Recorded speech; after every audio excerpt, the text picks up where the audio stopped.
আমাদের সমাজে একটা প্রথা প্রচলিত আছে, সেটা হচ্ছে কনের বাবাকে মেয়ের বাড়িতে ইফতার পাঠাতে হয়।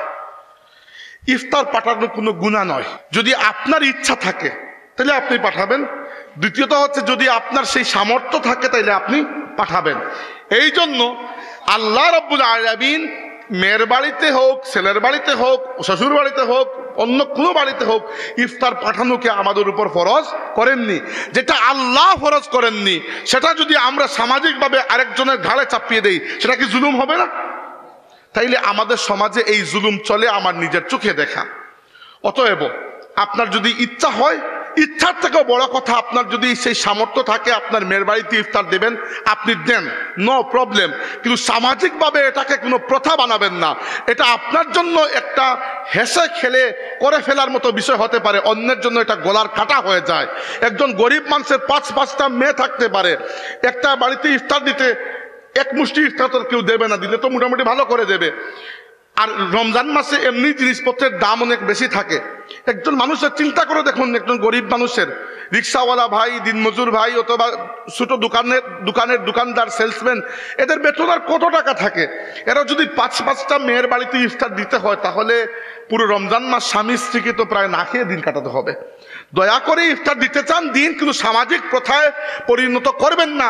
যদি সামাজিক প্রথায় পরিণত হয়ে যায় তাহলে এই প্রথা আপনাকেই ভাঙতে হবে। সামাজিক কুসংস্কারের বিরুদ্ধে যদি আমরা দাঁড়াতে না পারি, তাহলে এই টাকা পয়সা খরচ করে এত বিশাল বিশাল ওয়াজ মাহফিলের কি দরকার? আমাদের সমাজে দিন কায়েম করব, দিন প্রচার করব, সেটি তো পরের কথা। দিন যতটুকু ছিল ততটুকু টিকানো এখন আমাদের জন্য মুশকিল হয়ে গেছে। এই জন্য মসজিদ ভিত্তিক সমাজের কোনো বিকল্প নাই। মসজিদ একটা এলাকার আলোকবর্তিকা। মসজিদ থেকে যে সিদ্ধান্ত নেওয়া হয় সেটা সমাজে বাস্তবায়িত হয়। যেখানে আমি দেখেছি মসজিদ কমিটির পক্ষ থেকে কোনো সিদ্ধান্ত নেওয়া হয়েছে যে আমাদের এই এলাকায় এটি চলবে না, সেখানে সেটি উঠে গেছে। আপনাদের এলাকায় আছে কিনা সেটা আমার দেখার বিষয় নয়, কিন্তু এটা বলতেই হবে আমাদের। সামনে আসছে রমজান মাস, তাই না? রমজান মাসের সবচেয়ে বড় ফিতনার নাম হচ্ছে ইফতারির ফিতনা। এই ফিতনা থেকে বের হওয়ার চেষ্টা করুন। অনেক তো করলেন, আর কত করবেন? ইফতারের ফিতনা কি? ইফতারের ফিতনা বুঝার আগে প্রথমে ইফতার কি সেটা বুঝি। ইফতার অত্যন্ত বরকতময় একটা মুহূর্ত।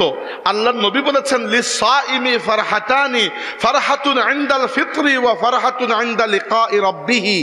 রোজাদার ব্যক্তির জন্য দুইটা খুশির মুহূর্ত আছে। একটা হচ্ছে যখন সে ইফতার করে, আরেকটা হচ্ছে যখন সে আল্লাহর সাথে গিয়ে সাক্ষাৎ করবে।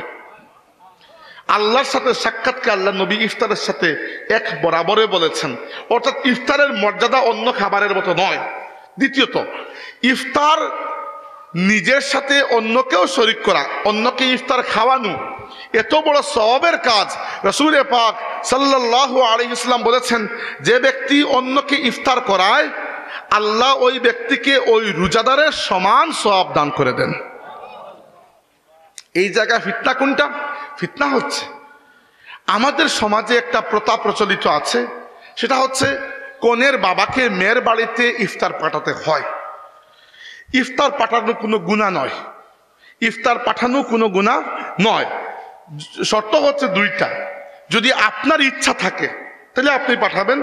দ্বিতীয়ত হচ্ছে যদি আপনার সেই সামর্থ্য থাকে তাহলে আপনি পাঠাবেন। এই জন্য আল্লাহ রাব্বুল আলামিন মেয়ের বাড়িতে হোক, ছেলের বাড়িতে হোক, শ্বশুর বাড়িতে হোক, অন্য কোনো বাড়িতে হোক, ইফতার পাঠানোকে আমাদের উপর ফরজ করেননি। যেটা আল্লাহ ফরজ করেননি সেটা যদি আমরা সামাজিকভাবে আরেকজনের ঘাড়ে চাপিয়ে দেই, সেটা কি জুলুম হবে না? তাইলে আমাদের সমাজে এই জুলুম চলে আমার নিজের চোখে দেখা। অতএব আপনার যদি ইচ্ছা হয়, ইচ্ছার থেকেও বড় কথা, আপনার যদি সেই সামর্থ্য থাকে আপনার মেয়ের বাড়িতে ইফতার দেবেন, আপনি দেন, নো প্রবলেম। কিন্তু সামাজিকভাবে এটাকে কোনো প্রথা বানাবেন না। এটা আপনার জন্য একটা হেসে খেলে করে ফেলার মতো বিষয় হতে পারে, অন্যের জন্য এটা গলার কাটা হয়ে যায়। একজন গরিব মানুষের পাঁচটা মেয়ে থাকতে পারে, একটা বাড়িতে ইফতার দিতে এক মুষ্টি ইফতার তো কেউ দেবে না, দিলে তো মোটামুটি ভালো করে দেবে। আর রমজান মাসে এমনি জিনিসপত্রের দাম অনেক বেশি থাকে। একজন মানুষের চিন্তা করে দেখুন, একজন গরিব মানুষের, রিক্সাওয়ালা ভাই, দিনমজুর ভাই, অথবা ছোট দোকানদার, সেলসম্যান, এদের বেতন আর কত টাকা থাকে? এরা যদি পাঁচটা মেয়ের বাড়িতে ইফতার দিতে হয়, তাহলে পুরো রমজান মাস স্বামী স্ত্রীকে তো প্রায় না খেয়ে দিন কাটাতে হবে। দয়া করে ইফতার দিতে চান দিন, কিন্তু সামাজিক প্রথায় পরিণত করবেন না। যদি সামাজিক প্রথায় পরিণত হয়ে যায় তাহলে এই প্রথা আপনাকেই ভাঙতে হবে। আপনার যদি সামর্থ্য না থাকে মুখ লুকানোর দরকার নাই, বলবেন আমি ইফতার দিতে পারছি না, দেব না। কেন দেবেন না? কারণ আল্লাহ আমার উপর এটা ফরজ করেননি, এজন্য তুমি আমার উপর ফরজ করতে পারো না। একবার জিন্দা হয়ে দেখান। আমাদের বেশিরভাগের সমস্যা হচ্ছে আমরা মুর্দা হয়ে জীবনযাপন করি, শ্বাস তো নেই কিন্তু স্রোতের প্রতিকূলে আমরা চলতে পারি না, সব সময় গড্ডালিকা প্রবাহে গা ভাসিয়ে দেই। স্রোতের অনুকূলে তো মৃত মাছও যায়, মৃত মাছও ভেসে যায়। জীবিত যদি মাছ হয়ে থাকেন আপনি, জ্যান্ত মাছ, তাহলে একবার স্রোতের প্রতিকূলে হেঁটে দেখান, দেখবেন আপনার সমাজকে আপনি বদলাতে পারবেন।